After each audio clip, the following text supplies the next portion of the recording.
سامعین حضرات السلام علیکم دوستو، کیسے ہیں آپ؟ ہم امید کرتے ہیں کہ آپ سب خیریت سے ہوں گے اور خدا کے فضل کرم سے ہم سب بھی خیریت سے ہیں۔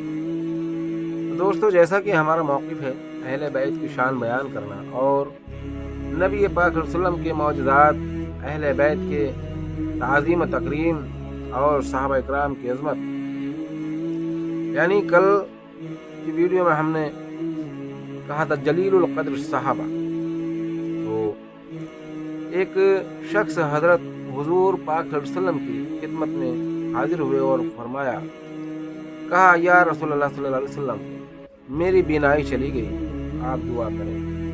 آپ نے فرمایا کہ تو صبر کر، یہی تیرے لیے بہتر ہے، یا یہ دعا کر، اے اللہ میں تجھ سے سوال کرتا ہوں اور متوجہ ہوتا ہوں تیری طرف، تیرے نبی محمد صلی اللہ علیہ وسلم کے وسیلے سے جو نئی رحمت ہیں، میں متوجہ ہوتا ہوں آپ کے وسیلے سے اے نبی اپنے پروردگار کی طرف، تاکہ وہ حکم دے میری اس حاجت کے متعلق، اے اللہ اپنے نبی کی شفاعت میرے حق میں قبول فرما۔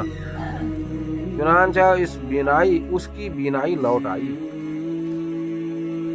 اب آگے حضرت عمر فاروق رضی اللہ عنہ کے دور خلافت میں عراق فتح ہوا تو امیر المؤمنین نے ایک مجلس مشاورت منعقد کی، جس کے سامنے یہ معاملہ رکھا کہ وہاں کی زمین کے بارے میں کیا طرز عمل اختیار کیا جاتا ہے۔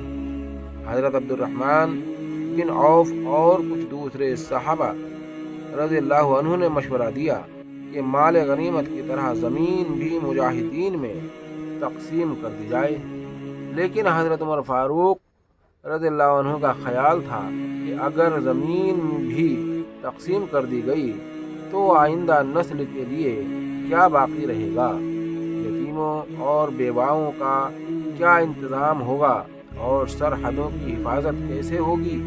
حضرت علی کرم اللہ وجہہ، حضرت عثمان رضی اللہ عنہ، حضرت طلحہ اور رضی اللہ عنہ اور کئی دوسرے اکابر صحابہ حضرت عمر کے ہم خیال تھے۔ اس معاملے کو قطعی طور پر نپٹانے کے لیے امیر المؤمنین نے ایک اور مجلس مشاورت منعقد کی، جس میں اکابر مہاجرین کے علاوہ اکابر انصار بھی شریک ہوئے۔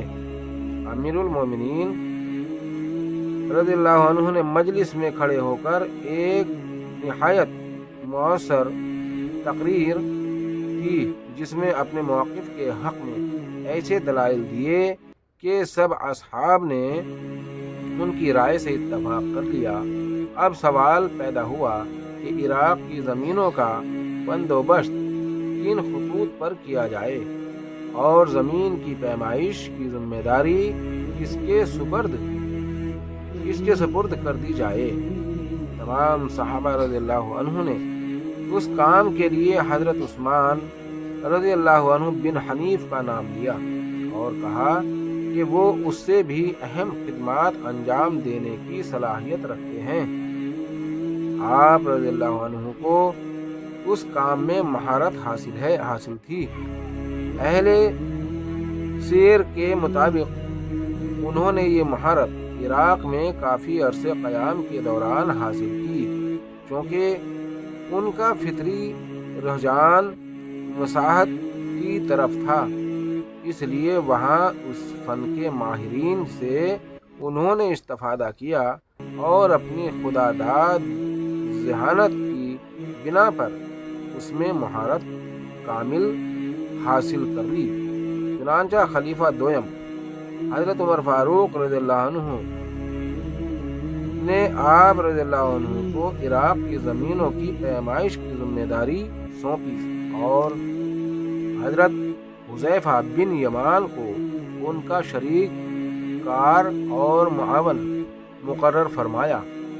وہ بھی فن مساحت سے بخوبی واقف تھے۔ ایک روایت کے مطابق حضرت عثمان بن حنیف نے دریائے فرات سے سیراب ہونے والے علاقے کی پیمائش کی اور حضرت حذیفہ نے دجلہ سے سیراب ہونے والے علاقے کی امیر المؤمنین رضی اللہ عنہ نے پیمائش کا پیمانہ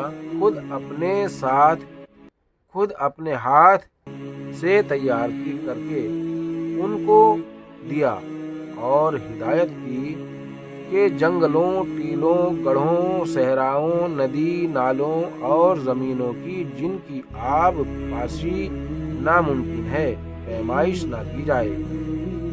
ان ہدایتوں کی روشنی میں دونوں بزرگ کئی مہینے تک زمینوں کی پیمائش میں مصروف رہے۔ انہوں نے اس کام پر بہت محنت کی اور بے حد احتیاط سے کام لیا۔ قاضی ابو یوسف فرماتے ہیں کہ انہوں نے اس تحقیق اور صحت کے ساتھ پیمائش کی جس طرح قیمتی کپڑا ناپا جاتا ہے۔ جب پیمائش ختم ہوئی تو کل رقبہ طول میں 375 میل اور عرض میں 240 میل نکلا۔ اس میں پہاڑوں، صحراؤں اور نہروں کو چھوڑ کر قابل زراعت زمین 3 کروڑ 60 لاکھ جریب ٹھہری۔ شاہی خاندان کی جاگیروں، لاوارثوں، مفروروں اور مقتولوں کی جائیدادوں، آتش قدوں کے اوقاف اور جنگلوں وغیرہ کی زمینوں اور ان زمینوں کو جو سڑکوں کی تیاری اور ڈاک کے مصارف کے لیے مخصوص تھیں، حضرت عمر رضی اللہ عنہ ان کو خالصہ قرار دیا۔ حضرت عمر فاروق نے ان کو خالصہ قرار دیا اور ان کی آمدنی رفع عام کے کاموں کے لیے مخصوص کر دی۔